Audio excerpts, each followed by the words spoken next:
दोस्तों दोपहर का समय होता है।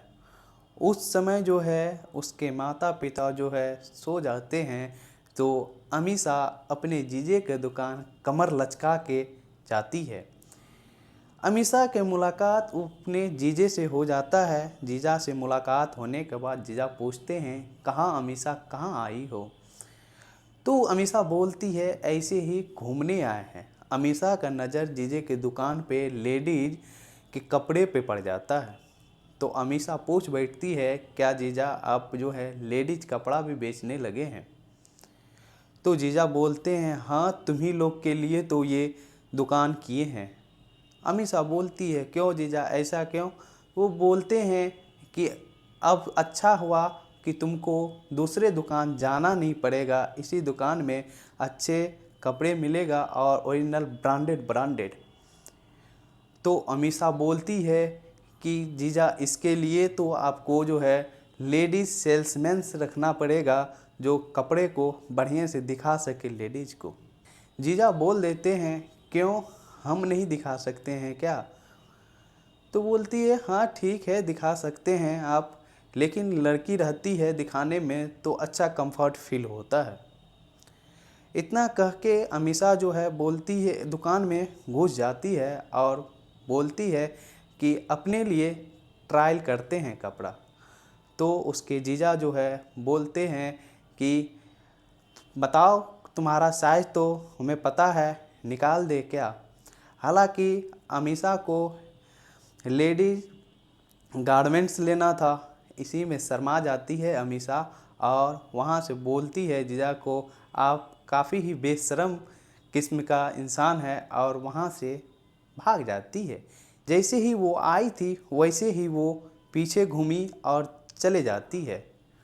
और जो है उसके जीजा देखते देखते रह जाते हैं जब तक वो घर पहुंच नहीं जाती है। चलिए दोस्तों, इस घटना को जानते हैं पूरे बारीकी से, किस तरह से इस घटना को अंजाम दिया। जीजा और साली का प्यार जो है बड़ी ही खतरनाक निकला। चलिए दोस्तों, अभी तक आप मेरा चैनल नहीं सब्सक्राइब किए तो प्लीज़ चैनल सब्सक्राइब कर दीजिएगा और बेल आइकन के नोटिफिकेशन को ज़रूर ऑन कर दीजिएगा। दरअसल ये कहानी शुरू होती है आलोक के पिता।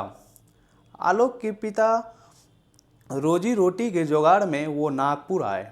नागपुर आके वहाँ पे एक छोटा सा दुकान खोले और वहाँ पे कपड़े का सिलाई करने लगे थे। वही उपेंद्र जो है आलोक का पिता होता है। तो उपेंद्र का एक ही बेटा आलोक था।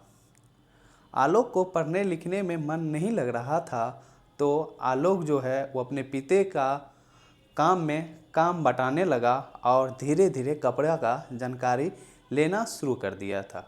कपड़ा का जानकारी होते होते जो है वो धीरे धीरे दुकान को बड़ा करने लगा। उसे दरमियान में जो है एक विजया नाम की लड़की से जो है उसका प्रेम विवाह हो जाता है।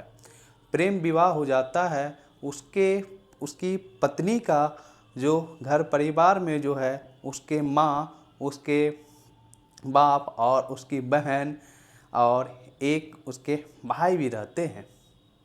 बहन जो है अमीषा थी, जो कि विजया से 10 साल छोटी थी। आलोक का दुकान से 10 मीटर दूर आलोक का ससुराल था, जो कि जब भी समय मिलता आलोक को, तो आलोक जो है वो अपने ससुराल चले जाते और वो अपने साली से हंसी मजाक खूब करते, टाइम बिताते, फिर दुकान आ जाते थे। आ जाने के बाद एक दिन दोपहर का समय होता है। उस समय जो है अमीषा जो है वो जीजे का दुकान आती है।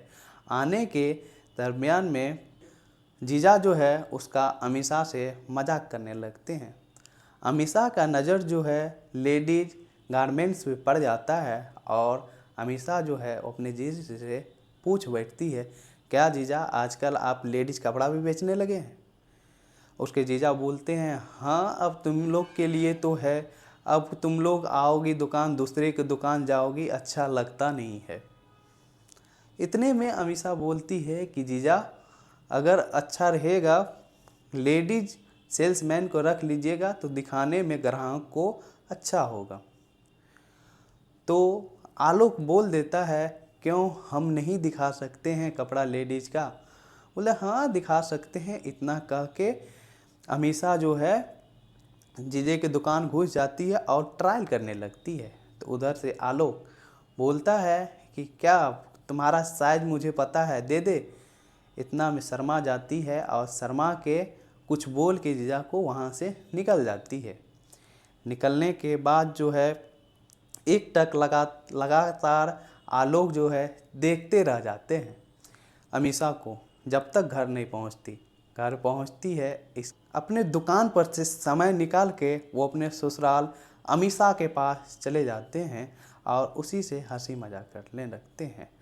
हालांकि आलोक को एक 14 साल की बेटी हो जाती है बड़ी और 11 साल का बेटा हो जाता है साहिल। एक 14 साल की बेटी, एक 11 साल का बेटा। अब इससे अंदाज़ा उठा सकते हैं कि आलोक कितना ही रोमांटिक था और कितना ही दूसरे लड़की को ताड़ते रहता था, जो कि उसका आधा उम्र निकल चुका था। तब पर भी जो है आलोक अपने साली से हंसी मजाक करते रहता था। और एक दिन समय निकाल के जो है उसके अमीषा के पास यानी कि वो अपने ससुराल जाते हैं। ससुराल जाने के दरमियान में जो है अमीषा को अकेले देख लेते हैं आलोक और वो अपने बाहों में लिपट लेते हैं। अमीषा जो है किसी न किसी बहाने से वहाँ से छूट के निकल जाती है। फिर वहाँ से आलोक जो है कुछ टाइम बिताते हैं हंसी मजाक करते करते और वहाँ से चले जाते हैं। फिर कुछ दिनों के बाद जो है उसको अकेला पकड़ लेते हैं और उस दिन वो छोड़ा नहीं पाती है अमीषा। और अमीषा भी वो अपने जीजा को जो है शरीर जो है आत्मसमर्पण कर देती है, बस तो नहीं पाती। एक दिन जब शारीरिक संबंध जीजा और साली बना लेती है तो बनाने के बाद जो है अमीषा के शरीर में सेक्स का आग लग जाता है और वही जो है आलोक को भी उसके बिना मिले हुए बिना सेक्स का रह नहीं पाता है अमीषा के बिना।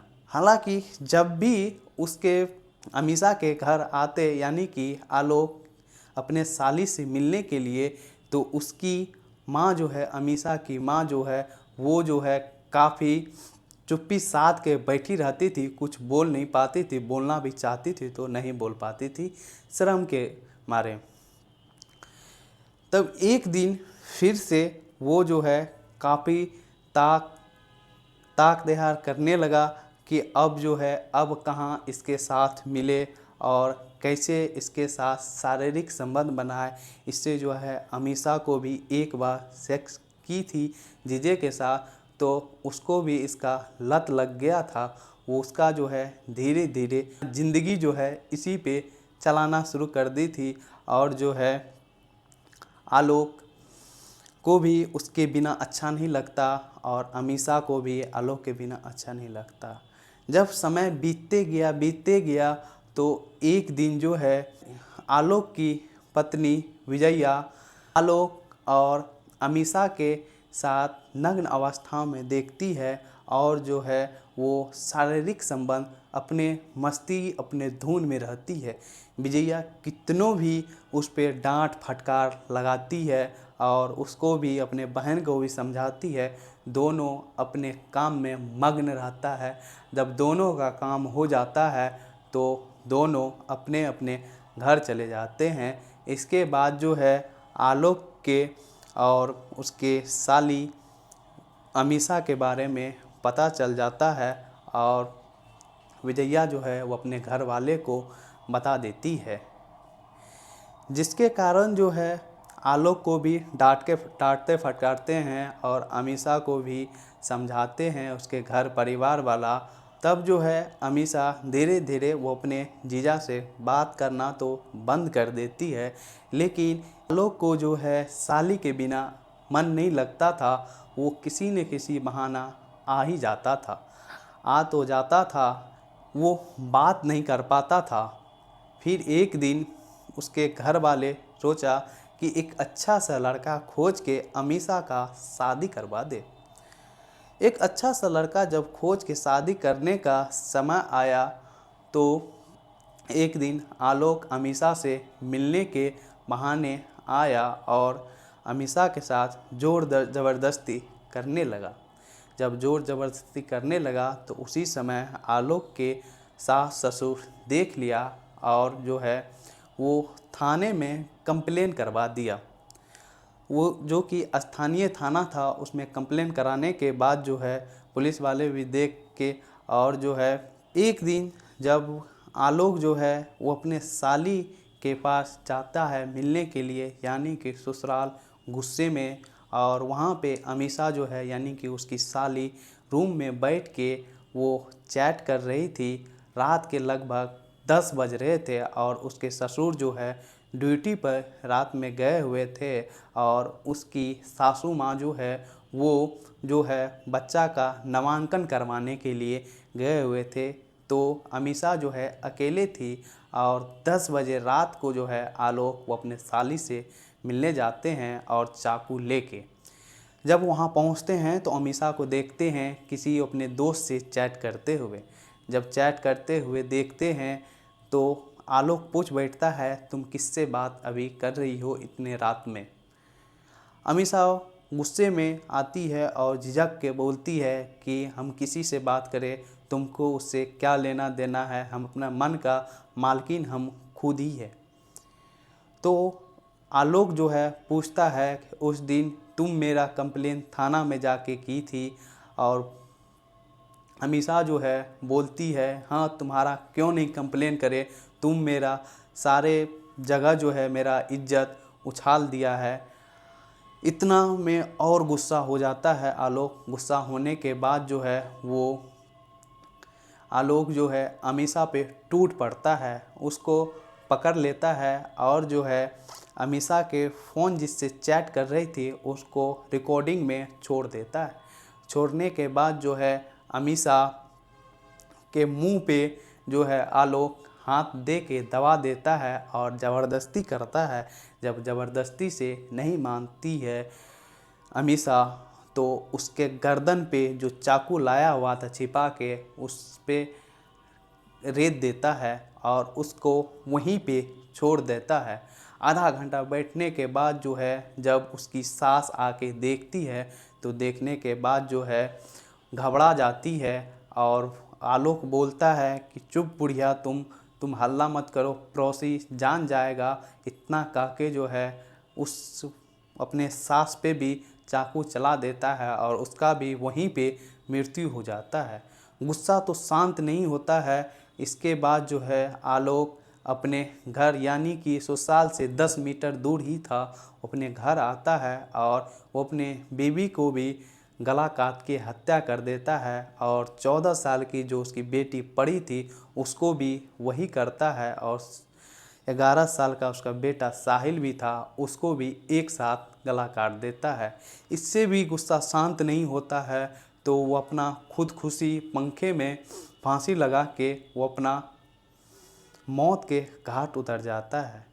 जब कुछ दिन तक समय जब बीता, एक दिन दो दिन तक, तो वहाँ के मकान मालकिन घबरा जाते हैं और जब उसको देखते हैं गेट पर कॉल बेल बजाते हैं, कोई रिस्पांस अंदर से नहीं आता है, तब जाके वो उसका मकान मालकिन जो है पीछे वाले खिड़की को खोलते हैं। खोलने के बाद जो है देखते हैं उसके बेटे का लाश पड़ा हुआ है और जैसे ही पुलिस वाले को जानकारी देते हैं, जानकारी देने के बाद जो है पुलिस वाले आते हैं वहाँ पे और जैसे ही इसका छानबीन कर रहे थे पुलिस वाला वहाँ पे, और एक और घटना का पता चलता है जो कि आलोक जिस घटना को अंजाम दिया था यानी कि साली और उसकी सास की, वहाँ पे पुलिस वाले भी जाते हैं। जब ये सारा चीज़ का तहकीकात करते हैं पुलिस वाले तो पता चलता है कि इसका जो है मृत्यु आलोक ही किया है और सबको एक साथ 6 आदमियों को मौत के वो घाट उतार दिए। चलिए दोस्तों, ये कहानी यहीं पे समाप्त होती है। जय हिंद, जय भारत।